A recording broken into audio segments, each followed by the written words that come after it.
The Philippines, Your Majesty, Your Royal Highnesses, Your Excellencies, ladies and gentlemen, the Philippines as a country currently assume the ASEAN-EU coordinator role.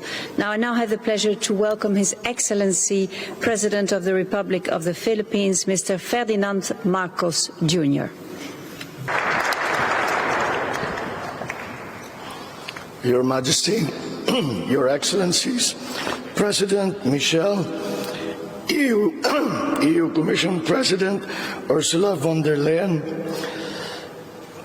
distinguished guests, ladies and gentlemen.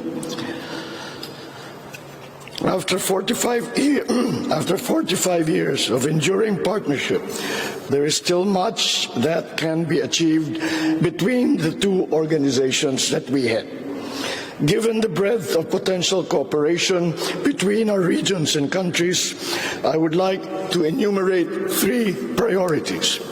One, I look forward to closer maritime cooperation between our blocs based on the intersection of priority areas between the ASEAN outlook on the Indo-Pacific and the EU strategy for cooperation in the Indo-Pacific, underpinned by ASEAN centrality.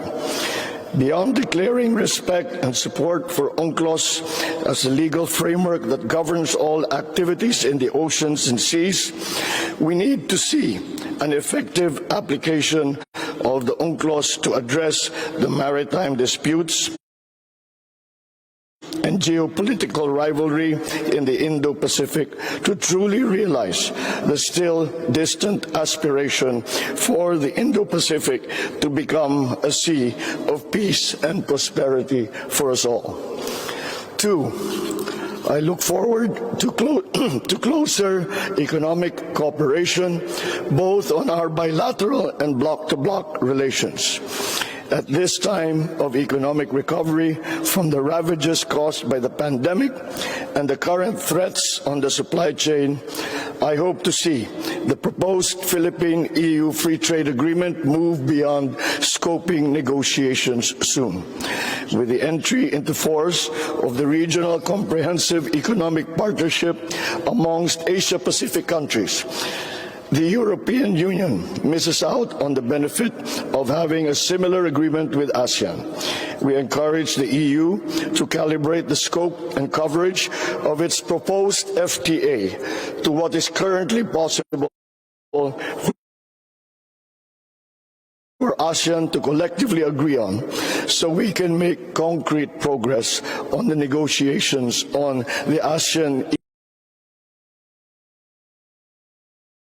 EU FTA.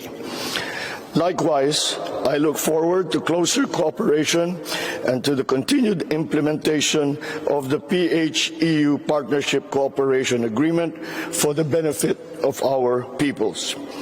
And third, the world must get together to fight the effects of climate change and to ensure sustainable development.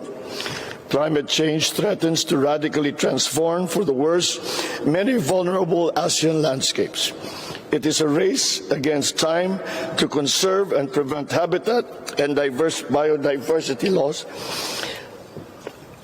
The ASEAN Center for Biodiversity, which is based in the Philippines and manages the preservation of all 51 ASEAN heritage parks dotted all over the region, which represents ASEAN's diverse ecosystems, needs as much support as it can get. I encourage the EU and its member states to continue extending cooperation activities and support for the ACB. We are currently losing huge chunks of our natural resources at a rate difficult to repair and impossible to replenish in our lifetime. The ACB's work is vital in preserving and growing ASEAN's rich national heritage, which serves as a main pillar of our culture and our economy.